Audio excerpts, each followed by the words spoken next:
Desde a época em que entrei na faculdade, sempre tive um fascínio por lugares que pareciam ficar à margem da vida cotidiana.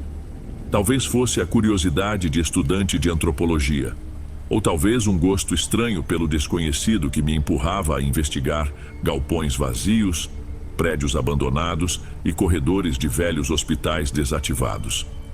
Essa obsessão por descobrir o que se esconde em cantos esquecidos acabou me aproximando de outras pessoas com interesses parecidos. Foi logo no primeiro semestre do curso que conheci Paula, Mário, Beto e Soraya. Cada um tinha uma razão diferente para gostar de exploração. A Paula fazia pesquisa sobre a cultura popular brasileira e estava sempre interessada em histórias de assombração. O Mário era um ex-estudante de engenharia que curtia analisar construções antigas. O Beto era músico e acreditava que as melhores inspirações surgem na solidão. E a Soraya, que cursava jornalismo, dizia que planejava escrever um artigo sobre lugares históricos que ninguém mais se importava em visitar. Eu era o quinto elemento do grupo, o que sempre insistia em anotar tudo para não perder nenhum detalhe. Juntos, começamos a planejar visitas a espaços esquecidos na nossa região.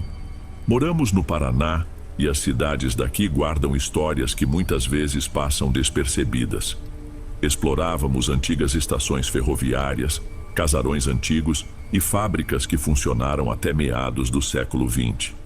Registrávamos tudo com um equipamento bastante básico no início: lanternas simples, algumas câmeras fotográficas e um gravador de áudio que eu pegara emprestado de um colega. Com o tempo, investimos em coisas melhores: lanternas de longa duração, câmeras mais modernas, uma filmadora e até um microfone direcional para captar sons ambientes. Nossas incursões eram quase sempre tranquilas. Na maioria das vezes, encontrávamos apenas paredes pichadas, pilhas de entulho e algum gato de rua em busca de abrigo. Ainda assim, cada saída era uma oportunidade de descobrir fragmentos de história local. Paula adorava encontrar documentos antigos. Mário se entretinha com a arquitetura. Beto tentava criar melodias inspirado pelos ecos que encontrava ali.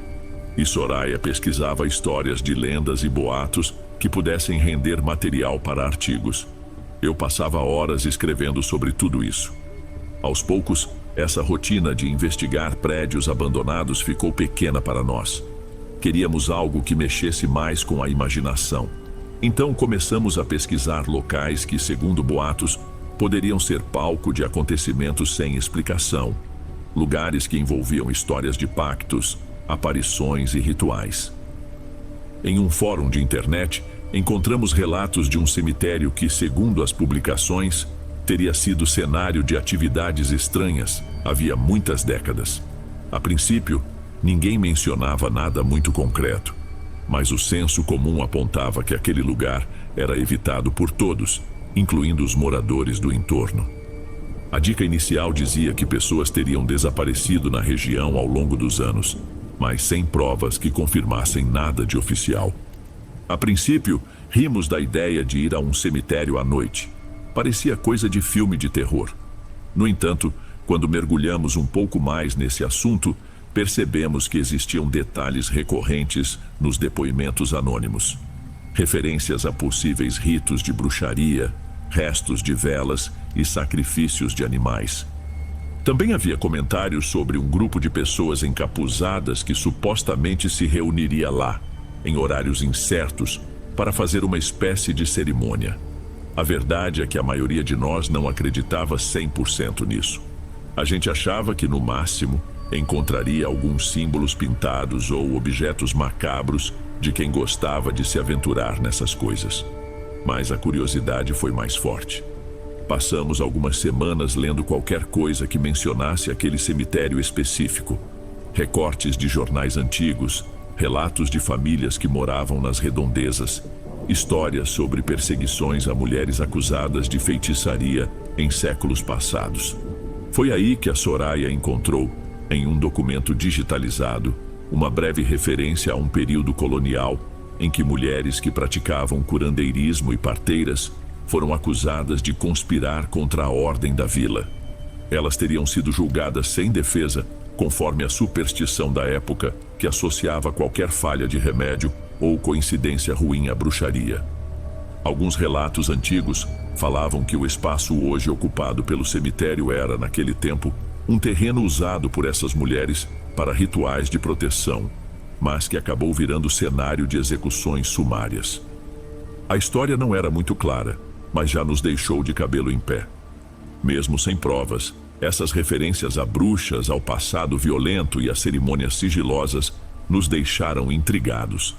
Fizemos um levantamento mais profundo e descobrimos que aquele cemitério ainda existia e seguia em uso, mas era menor do que outros da região. Conversamos com algumas pessoas da cidade em que ele ficava, e a maioria preferia nem falar do assunto. Ou diziam simplesmente que não era prudente andar por lá depois de certo horário. Essa atitude de evitar o tema só aumentou nossa curiosidade. Resolvemos organizar uma expedição noturna, porque achávamos que seria a maneira mais autêntica de confirmar ou desmentir os rumores. Marcamos tudo para uma noite de sexta-feira, por volta de 10 horas, pois haveria menos risco de sermos percebidos. Ninguém oficializou esse plano por mensagem, talvez por medo de criar evidências, mas todo mundo estava ciente do que faríamos. Conversamos no dia anterior e definimos uma logística simples. Usaríamos 2 carros, estacionaríamos a uma certa distância para não chamar atenção e entraríamos no cemitério fingindo estar apenas de passagem. Reconhecíamos a contradição de querer sigilo total, mas acabar envolvendo o zelador naquela negociação. Mesmo assim, preferimos arriscar. Se alguém nos questionasse, inventaríamos alguma desculpa. Na noite marcada, nos encontramos em frente a um mercado fechado, onde deixamos um dos carros.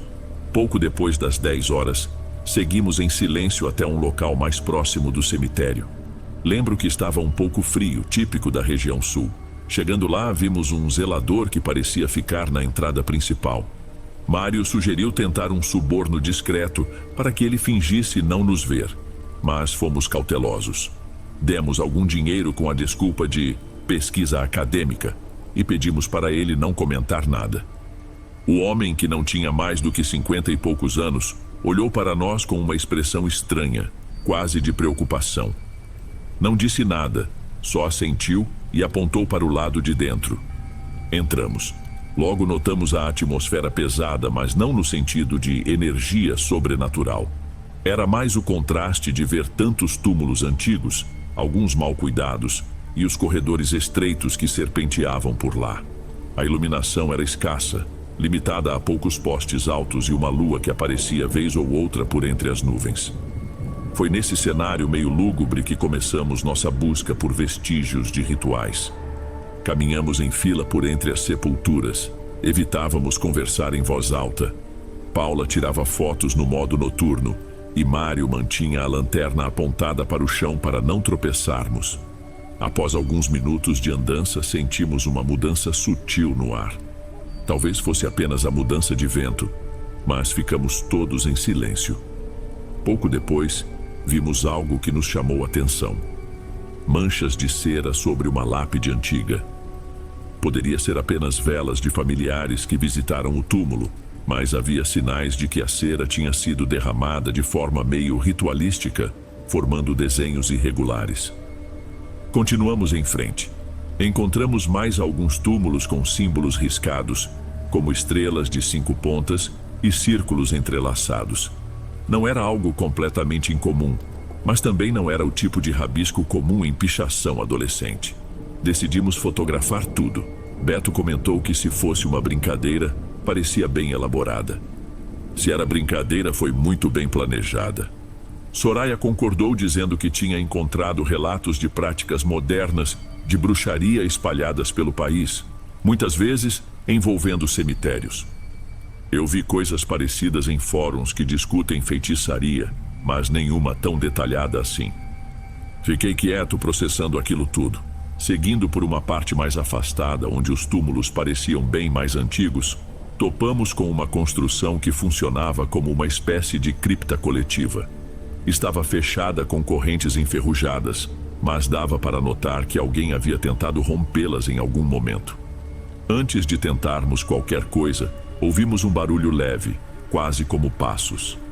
Apagamos as lanternas por instinto e ficamos ali, parados. Não sabíamos se era algum funcionário ou pior, pessoas que não gostariam de ser vistas. Segundos depois, o barulho parou. Decidimos manter a cautela e nos afastar dali. A curiosidade era grande, mas o receio de encontrarmos algum grupo estranho era maior. Caminhamos por mais alguns corredores e esbarramos em marcas no chão, como se alguém tivesse arrastado algo pesado. Não podíamos ter certeza, mas lembrava um caminho que seguia até um canto do cemitério, onde as lápides estavam mais espaçadas. Dava para ver o mato crescendo em volta com poucas luzes. Fomos naquela direção com o coração acelerado, quase sem trocar palavra.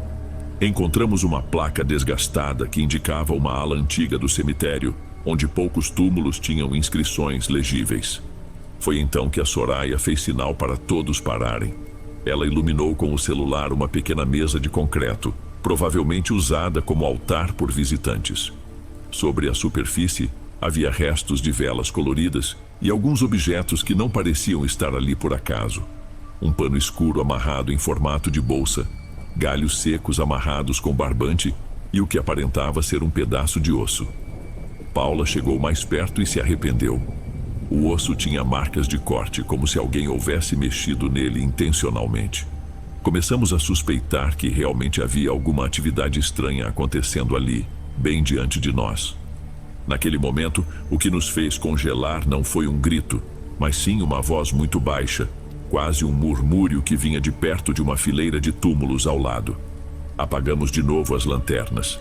Beto me cutucou para perguntar se eu estava ouvindo aquilo também. Fiz que sim com a cabeça. O som não era constante. Parecia um sussurro irregular, em uma língua ou dialeto que eu nunca tinha ouvido. Ficamos atrás de um grande monumento de mármore, tentando entender se havia mais alguém no cemitério. De repente, as nuvens que bloqueavam a lua se moveram, e uma claridade fraca iluminou parte do corredor por onde viemos. Foi aí que percebemos que bem mais à frente, quase fora do alcance da nossa visão, havia ao menos 3 ou 4 pessoas paradas, todas vestidas de preto, com capuzes ou algo semelhante. Não sabíamos se elas estavam falando entre si ou murmurando alguma coisa que lembrava um cântico. Ficamos completamente sem reação, cada um tentando, em silêncio, decidir o que fazer. Nesse ponto, senti a pulsação disparar. Vamos voltar. A Paula murmurou isso quase sem mover os lábios e assenti. Mas Soraya estava curiosa para dar mais uma olhada. Ela ergueu o celular timidamente, tentando filmar de longe. Mário segurou o braço dela e fez um sinal negativo, achando que era arriscado. A gente não tinha ideia de quem eram aquelas pessoas. Poderiam ser apenas curiosos como nós, mas, ao mesmo tempo, havia algo muito estranho no jeito como elas estavam ali, paradas, sem conversar, simplesmente bloqueando a passagem. Preferimos recuar. Voltamos alguns metros de lanternas apagadas até uma encruzilhada de corredores no cemitério. Conforme tentávamos encontrar o caminho que nos levaria de volta à entrada, notei que o silêncio ao nosso redor tinha ficado mais pesado, a ponto de conseguirmos ouvir nosso próprio ritmo de respiração. De certa forma, era como se todo o resto do mundo tivesse sumido. Caminhamos por mais alguns instantes, procurando referência nos túmulos que havíamos visto quando chegamos, mas tudo parecia igual e nada apontava para a saída. A partir daí, começamos a discutir em voz baixa sobre a possibilidade de estarmos dando voltas em círculos. Será que passamos reto? Mário perguntou, um tanto confuso. Eu acho que esse corredor aqui leva para onde vimos a cripta. Respondi, tentando não soar muito ansioso. Resolvemos pegar um rumo que, em teoria, nos levaria para perto da entrada. Foi então que voltamos a ouvir passos, mas dessa vez bem mais nítidos e próximos. Paula me encarou, assustada. Beto começou a andar mais rápido. Logo reconheci que aqueles passos pareciam múltiplos e não apenas de uma ou duas pessoas. Isso nos deu um estalo de perigo. Apuramos os ouvidos e tentamos manter a calma, mas a sensação de que estávamos cercados cresceu. Mário, sempre mais prático, sugeriu que caminhássemos em linha reta até chegarmos a algum muro. De lá, poderíamos tentar pular ou contornar o perímetro. Concordamos, pois seria melhor do que arriscar continuar no labirinto de túmulos. Seguimos de lanterna apagada, contando que o luar seria suficiente para não tropeçarmos. De vez em quando, eu me virava para trás, achando que veria alguém surgindo, mas só via silhuetas de cruzes e estátuas semi-destruídas. O cemitério parecia ter tomado uma proporção bem maior do que a gente imaginava. Andamos por alguns minutos sem encontrar nada parecido com um portão ou muro fácil de escalar. Começamos a achar que tínhamos ido longe demais para uma área talvez desativada ou pouco frequentada. Foi então que avistamos ao longe uma iluminação fraca, lembrando um pequeno clarão de velas. Resolvemos chegar mais perto, pois poderia ser um ponto de referência. Aproximei-me com cuidado, seguido pelos outros. Conforme avançávamos, o clarão foi ficando mais evidente. De repente, demos de cara com um espaço limpo e cercado por algumas árvores baixas. E bem no centro, havia uma estrutura parecida com um mausoléu retangular. A porta estava entreaberta e dava para ver no interior algumas velas acesas.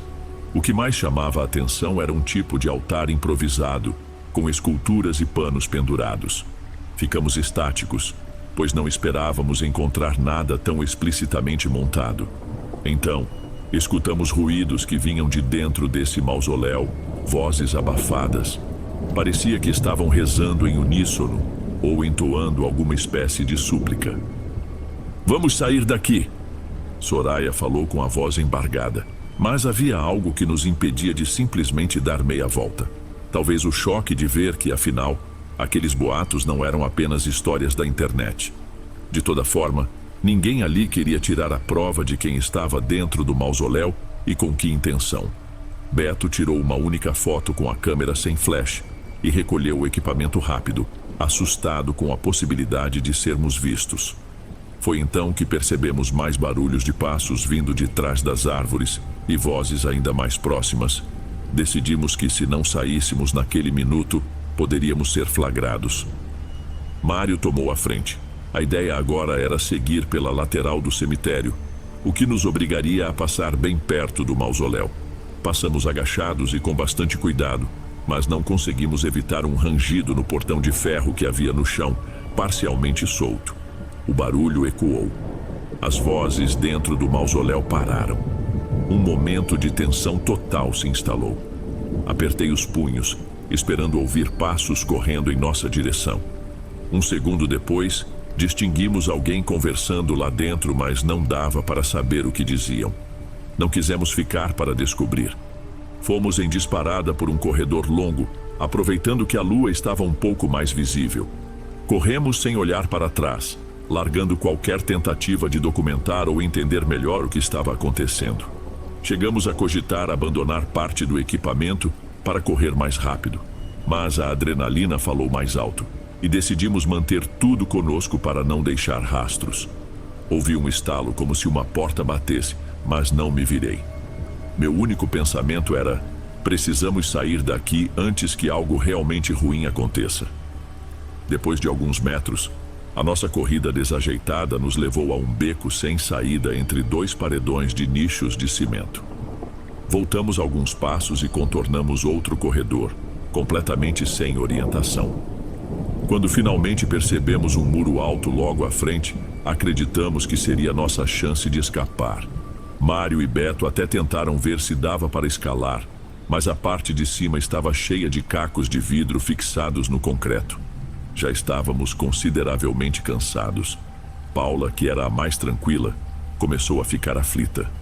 Sentíamos que tínhamos pouco tempo antes de sermos alcançados por quem quer que estivesse por lá.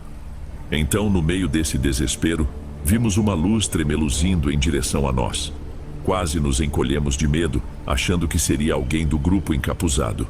Foi quando distinguimos a figura de um homem mais velho que carregava uma lanterna de mão. Reconheci aquele rosto. Era o zelador a quem pagamos na entrada.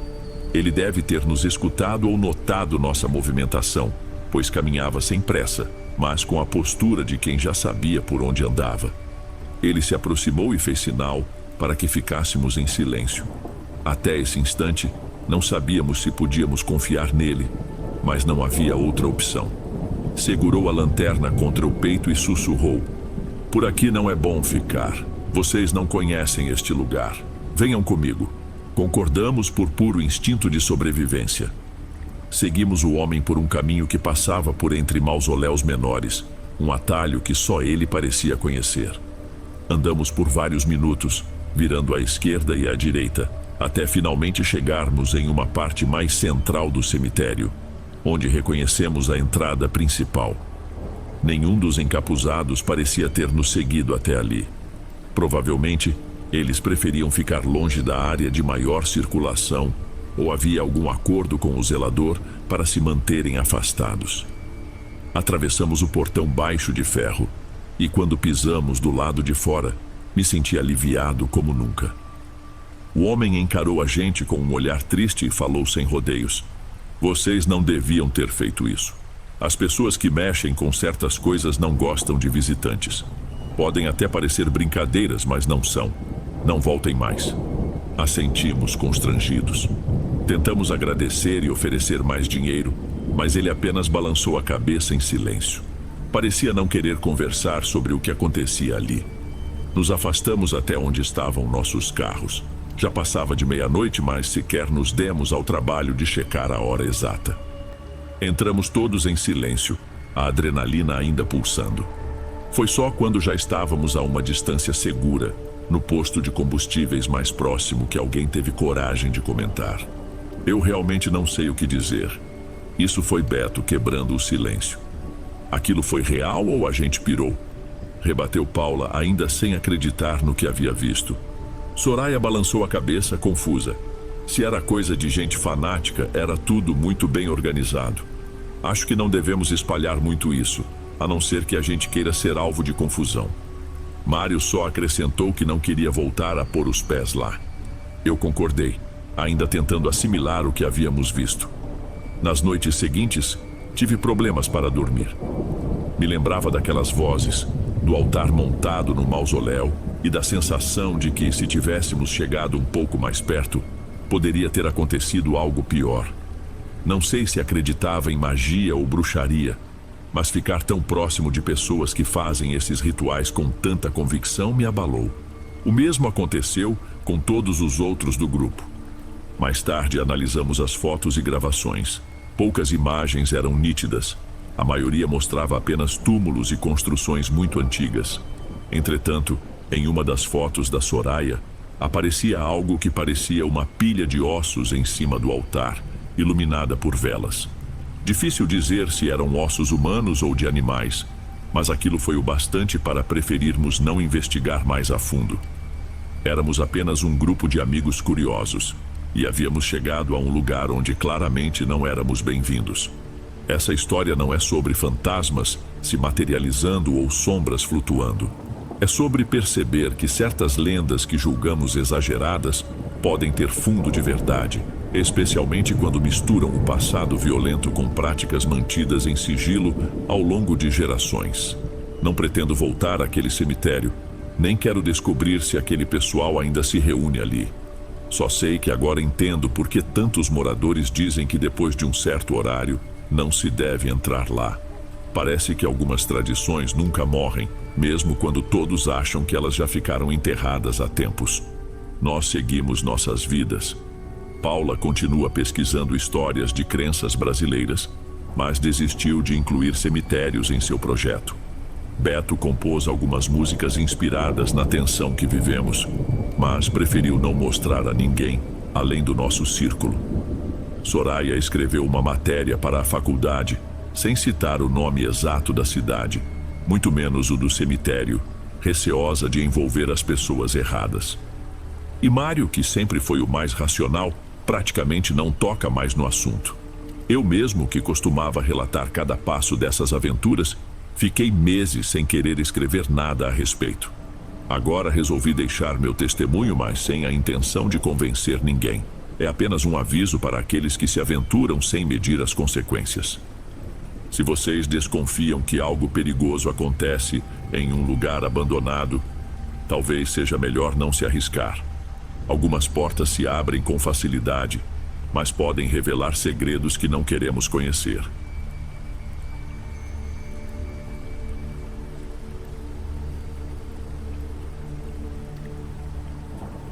Antes de irmos para o próximo relato, verifique se você já está inscrito aqui no canal e se já ativou o sino de notificação para receber as próximas histórias. Aprecio sua companhia e seu apoio faz toda a diferença. Bem, vamos continuar.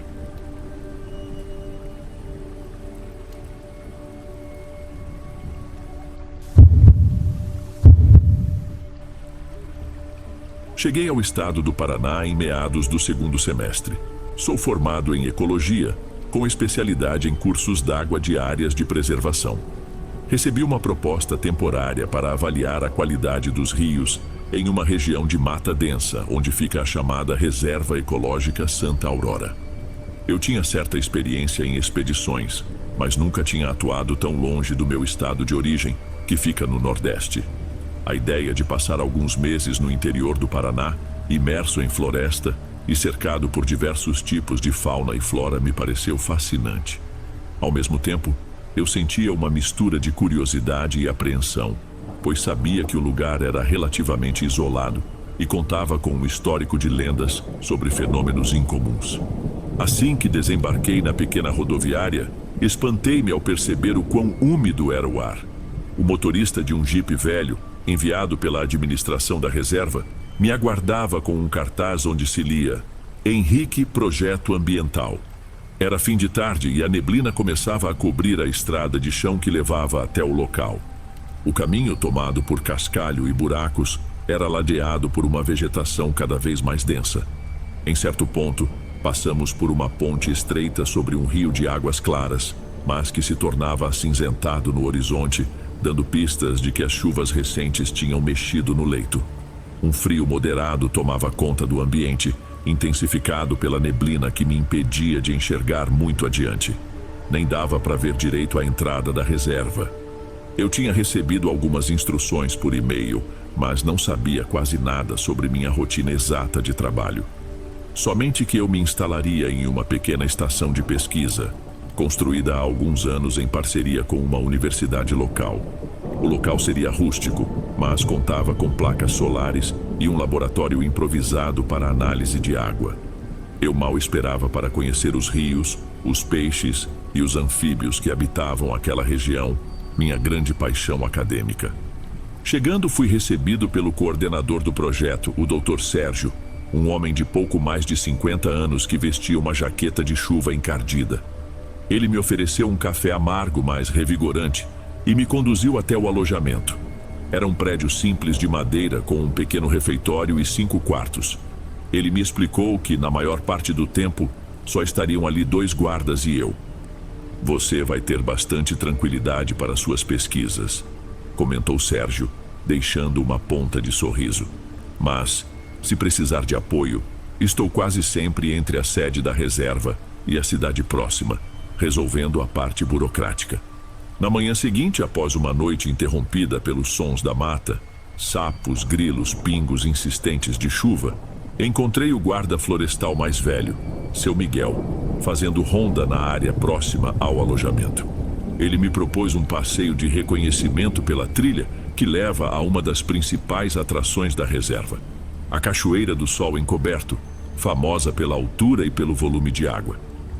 Muita gente vem até aqui só para ver essa queda, explicou ele, apontando para um caminho de pedras úmidas. Foi uma caminhada de quase 1 hora por uma trilha estreita, coberta de vegetação fechada. O cheiro de terra molhada preenchia o ar e insetos passavam rente aos nossos rostos. Ao nos aproximarmos da cachoeira, pude ouvir o som da água despencando. O barulho ficava mais forte a cada passo. Então, de repente, a mata se abriu e eu me deparei com uma queda d'água imponente. A cortina de gotículas formava uma espécie de arco ao sol, mas a neblina que vinha de cima criava uma iluminação difusa. De fato, o nome Sol Encoberto fazia sentido. Fiquei impressionado com o poder daquela paisagem. A água caía com tanta força que o barulho ecoava nos rochedos ao redor. A certa altura, seu Miguel me chamou a atenção para um detalhe. Você deve tomar cuidado com o poço principal. Quem se arrisca a mergulhar ali nem sempre volta tranquilo. Tem quem diga que nos dias nublados, uma presença estranha ronda esse lugar. Ele deu uma risadinha, mas fiquei em dúvida se era um aviso ou uma brincadeira. Guardei a informação, achando que se tratava de mais uma dessas histórias passadas de geração em geração. Nas primeiras 2 semanas, minha rotina na reserva foi bem tranquila. Eu monitorava o rio que alimentava a cachoeira, coletando amostras de água e avaliando parâmetros como pH, turbidez e possíveis sinais de contaminação. A vegetação da área possuía espécies que eu não via desde meus tempos de estagiário na Serra da Mantiqueira. Tirei várias fotografias de rãs coloridas, anotei a presença de peixes de médio porte e também registrei mamíferos pequenos que vinham beber água no rio. De vez em quando encontrava visitantes pela trilha. Alguns eram pesquisadores de aves ou, eventualmente, turistas curiosos que pagavam um guia para chegar até ali. Percebi que muitos dos visitantes locais perguntavam: "É aqui que dizem que mora um espírito na água?" Alguns faziam graça, outros aparentavam sentir genuíno receio. Eu limitava minha resposta a algo vago, como "são lendas que circulam pela região", até porque até então eu só tinha ouvido boatos. Em um fim de tarde, enquanto jantávamos na cozinha da estação, seu Miguel comentou comigo e com Júlio, o outro guarda, que uma parte dos moradores acreditava num tipo de guardião da cachoeira. "Não sou de dar ouvidos a qualquer história", disse ele mexendo no prato de arroz com feijão. "Mas meu pai contava que às vezes, quem descuida e suja o lugar, sente uma presença pesada. Ele mesmo teria visto uma sombra refletida na água." Júlio fez um aceno com a cabeça sem parecer surpreso. Fiquei curioso, mas a conversa terminou logo que Sérgio apareceu para discutir assuntos práticos da manutenção dos equipamentos de pesquisa. Em uma manhã particularmente fria, decidi ir sozinho ao pé da cachoeira para instalar um sensor de medição de temperatura próximo às rochas. O sol ainda estava baixo e a névoa pairava sobre o poço. Caminhei pelas pedras tentando não escorregar. A água caía com força e as gotas me deixavam quase encharcado, mesmo sem eu entrar totalmente na correnteza. Em certo momento me agachei para ajustar o sensor perto de uma fenda na rocha e por alguns segundos olhei meu próprio reflexo na parte mais calma do poço. Por algum motivo, tive uma sensação de inquietação. Era como se aquele reflexo não fosse simplesmente eu. Sacudi a cabeça para afastar a ideia e voltei ao alojamento. Contei rapidamente a Júlio, que brincou: "É a neblina, você anda dormindo pouco." Tentei concordar, mas fiquei um pouco intrigado. Com o passar das semanas, notei alguns comentários mais sérios de moradores do entorno.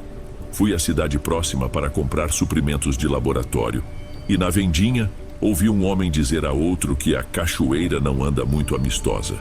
Parecia conversa corriqueira, mas citavam casos de turistas que passaram mal ou tiveram calafrios ao chegar perto do poço. Não dei muita atenção, pois minha formação era mais focada em dados científicos e eu não tinha visto nada que pudesse comprovar algo paranormal.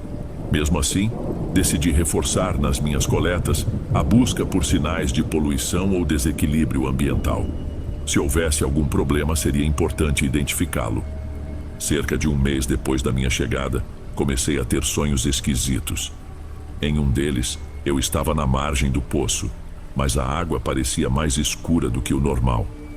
Algo se movia lá dentro, como uma figura humana que me observava por trás de uma cortina de vapor. Acordei com a sensação de que tinha passado por algo real, mas tentei deixar para lá. Não contei a ninguém. Não queria passar a imagem de que estava impressionado demais pelas histórias locais. Em determinado dia, o movimento de turistas aumentou. Era feriado estadual e muitos jovens resolveram fazer trilhas. Fiquei encarregado de supervisionar um grupo de universitários que estudava fotografia da natureza. Nos primeiros minutos, eles foram atenciosos e curiosos, pedindo dicas sobre melhores ângulos e pontos de observação de aves. Porém, lá pela metade do dia, notei que alguns deles começaram a cantar alto, largando copinhos descartáveis no chão. Pedi com educação que recolhessem o lixo, mas senti que nem todos se importaram. 2 deles se afastaram para chegar mais perto do topo da cachoeira sem qualquer equipamento de segurança, mesmo com placas de alerta. Gente, não façam isso. Essa região é escorregadia. Eles riram dizendo que só queriam ver de cima e fazer umas fotos. Acabei me estressando, mas não quis iniciar uma briga. Tentei pelo menos impedir que entrassem na parte mais perigosa, explicando que a correnteza pode ficar violenta em caso de chuva repentina. O tempo estava nublado e, no Paraná, nunca se sabe quando a garoa pode virar tempestade. No fim das contas, eles voltaram, mas com aquele ar de ninguém manda em mim. No dia seguinte, Sérgio me pediu que o acompanhasse numa ronda para verificar marcas de erosão perto da cachoeira. As chuvas intensas podiam prejudicar a trilha. Assim que chegamos lá, percebemos que algumas latinhas e embalagens de salgadinhos estavam espalhadas pelas pedras. Eu e Sérgio recolhemos tudo para jogar no lixo na estação. Falamos baixinho sobre a irresponsabilidade de visitantes que ignoravam a área de preservação. É lamentável, comentou Sérgio. Já vi essa cena tantas vezes, mas parece que as pessoas não aprendem. Voltei de lá chateado, perguntando a mim mesmo o que levaria alguém a viajar para uma reserva ecológica e, ainda assim, descartar lixo por onde passa. Mais ou menos uma semana depois, quando tudo parecia seguir sua rotina, fomos surpreendidos por uma ligação de emergência perto das 22 horas. Era seu Miguel, bastante nervoso, informando que um grupo havia invadido a reserva sem autorização, indo justamente para a área próxima à cachoeira. Aquilo me assustou, pois não há iluminação adequada no local, e a chuva naquela noite era bem forte. Eu e Júlio pegamos lanternas, capas de chuva e corremos até a trilha. Tivemos que caminhar uns 30 minutos até chegar à beira do poço. Lá encontramos 3 rapazes e uma moça, muito nervosos, dizendo que estavam em um acampamento improvisado, quando um deles simplesmente sumiu na escuridão. Disseram que tinham bebido bastante e que perderam a noção de onde estavam. Contaram também, com os olhos arregalados, que viram uma imagem estranha na superfície da água, como se alguém estivesse ali dentro olhando para cima. A princípio, achei que era a imaginação de quem tinha bebido demais, mas ao ver o pânico deles, comecei a ficar apreensivo. Nos dividimos para procurar o rapaz desaparecido. Chovia forte e o barulho da água na cachoeira estava quase ensurdecedor.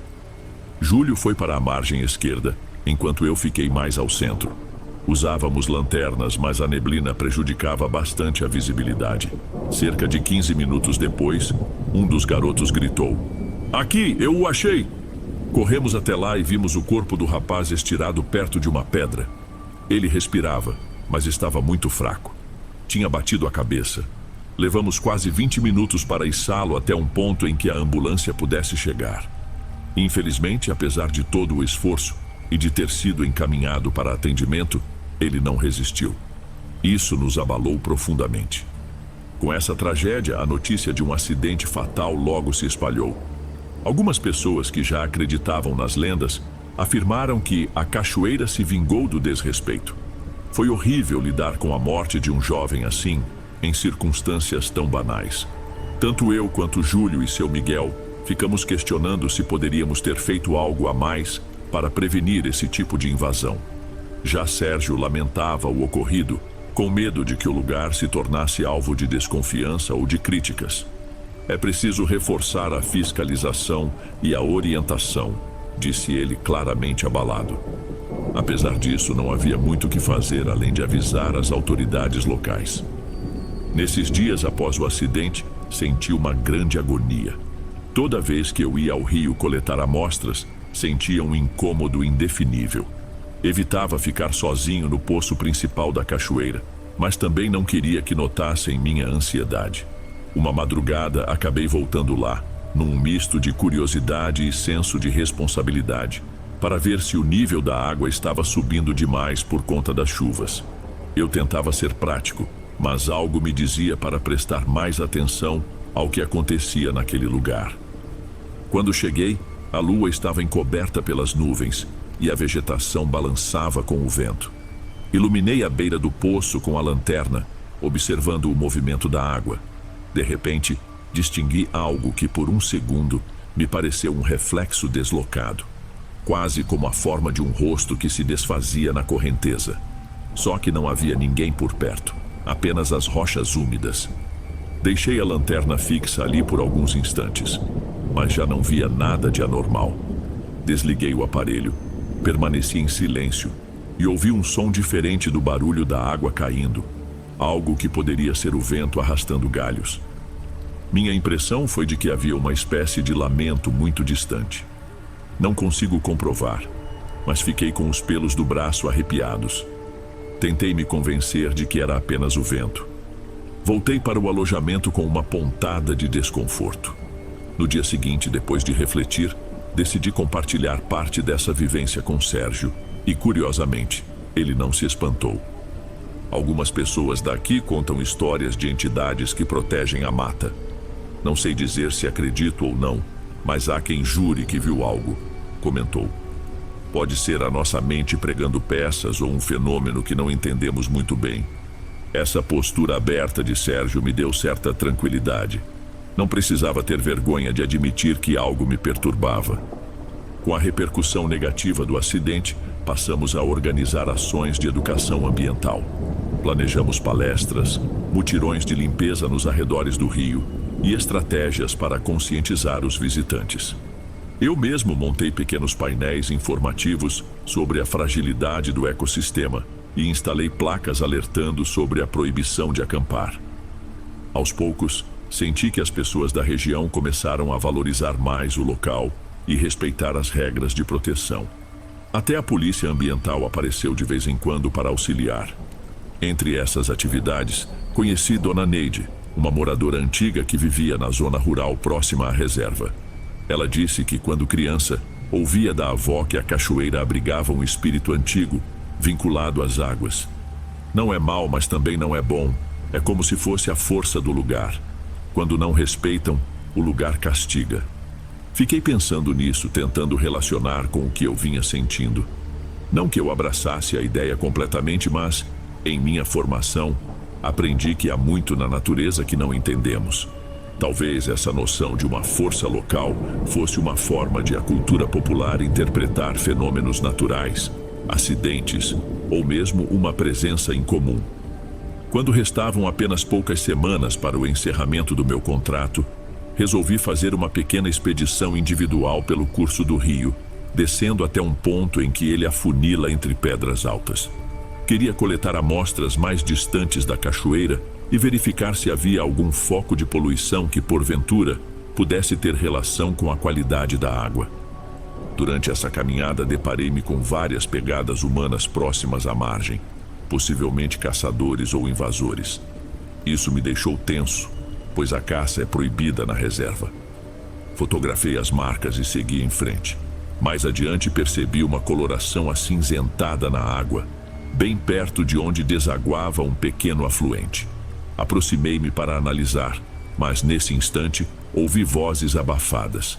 Apaguei minha lanterna de cabeça, tentando não ser notado. Não consegui ver ninguém, mas senti que alguém se movia pela mata. Permaneci agachado, com o coração acelerado. Quando finalmente me convenci de que não estava em perigo, apressei-me para completar a coleta e voltar ao alojamento, avisando Sérgio que possivelmente havia gente circulando de forma clandestina pela região.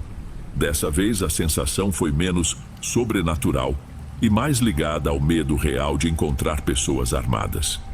Mais tarde, naquela mesma semana, algumas pessoas da comunidade relataram ver luzes à noite perto da cachoeira. A história chegou a Júlio, que me contou num tom preocupado. O pessoal está dizendo que são lanternas de gente fazendo ritual, ou pode ser o tal guardião. Eu realmente não sabia o que pensar. Podia ser um grupo de caçadores, algum ritual religioso ou pura lenda. De todo modo, eu me sentia cada dia mais envolvido. Já não era só um trabalho. Parecia uma missão. Preservar aquele lugar que de alguma forma me cativou e me inquietou. Na noite anterior à minha partida, decidi revisitar a Cachoeira do Sol Encoberto, mesmo que fosse só para me despedir. Fui bem cedo, com a primeira claridade do dia, enquanto a trilha ainda estava molhada do sereno. Observei o fluxo da queda por uns bons minutos, lembrando de tudo o que havia acontecido.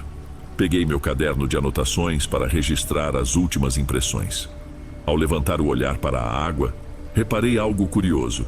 A luz do amanhecer formava uma mancha difusa no poço. Poderia ser apenas o efeito do vapor ou um reflexo de rocha submersa, mas, por um breve momento, tive a nítida impressão de que aquilo me encarava. Era sutil, como um movimento suave, mas não vi contornos definidos. Não havia um rosto, não havia braços. Era só uma forma indefinida se esvaindo no turbilhão. Fiquei imóvel, tentando entender, mas a ilusão se desfez, dando lugar apenas à correnteza. Suspirei, sentindo uma mistura de alívio e tristeza. Talvez aquela fosse a forma da natureza me lembrar de que há dimensões que ultrapassam o que eu consigo comprovar em laboratório. Apesar de não ter provas científicas, eu me despedi com a certeza de que esse lugar possui alguma energia, ou, no mínimo, um magnetismo que transborda explicações fáceis. No dia de ir embora, Sérgio me agradeceu pelo trabalho. Disse que, graças às ações de conscientização, a comunidade local começou a cuidar melhor do entorno do rio. Seu Miguel afirmou que, desde o acidente, não houve mais invasões noturnas e que até os jovens mais rebeldes passaram a pensar duas vezes antes de desrespeitar as regras da reserva. Não deu para apagar a tragédia que aconteceu ali, mas ao menos serviu de alerta. "Espero que volte um dia", falou Sérgio, me estendendo a mão. "Nosso trabalho não termina." Apertei a mão dele, respondendo que eu também esperava voltar, em um projeto mais longo e estruturado. Naquele momento, tive a certeza de que parte de mim ficaria por ali, guardada nas águas da Cachoeira do Sol Encoberto. Meses depois, já de volta ao meu estado, ainda sonho com aquele poço e aquele reflexo que eu não soube explicar. Em algumas noites, acordo convencido de que a queda d'água me chama, como se me avisasse para não esquecer tudo o que vivi. Pode ser só saudade de um lugar que aprendi a respeitar. Pode ser algo mais. O fato é que a fronteira entre o que é explicável e o que é mistério se tornou mais tênue nos meus pensamentos.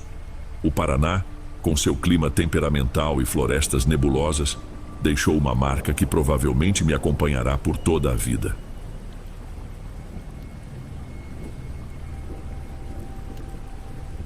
Bem, amigos, esses foram os relatos de hoje. Espero de coração que tenham gostado e ficarei muito feliz em te ver nos próximos. Agora na tela, estou deixando outros 2 bons vídeos que certamente irão gostar.